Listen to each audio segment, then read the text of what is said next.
to the pastor's study. You know, as we go through this, I think the verse today from Philippians 4:13 is probably one of the most misused verses. It says there, I can do all things through him who strengthens me. And we hear that verse, and so often it's used and say, wow, God, with God I can do anything. Well, we have to see what Paul is talking about.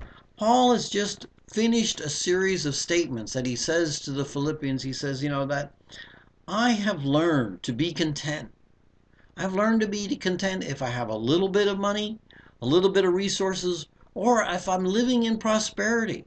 I've learned to be content.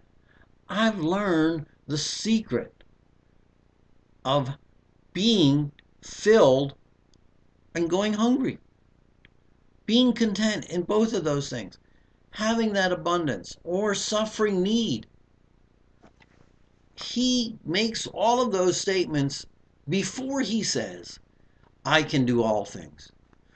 So Paul is talking about the survivability of life, the ups and downs that we face. It's not about, I can climb Mount Everest, I can swim across the ocean. That's not what he's talking about. He's talking about the life that he's living, and he's talking about living with success and prosperity, or living with limited resources or none at all. He's saying, I can live in whatever God provides because I'm doing it because of what God has provided, of him who strengthens me, takes me through those hurdles.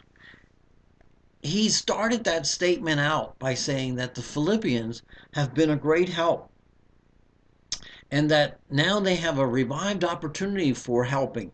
And he's so thankful for that. And he's saying, you know what?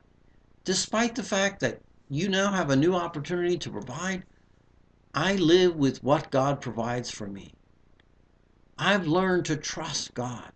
I've learned to be strengthened in those low moments, in those down and out moments. And I've learned that if prosperity comes, it comes because God has provided it.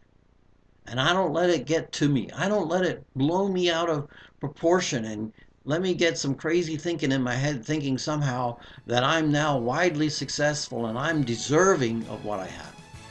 It says I've been on both ends of that spectrum.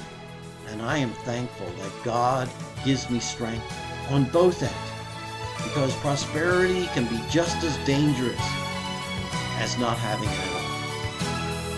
I trust that you learn to trust God, whether you have a lot or whether you have a little. Till next time in the Pastor Study, goodbye and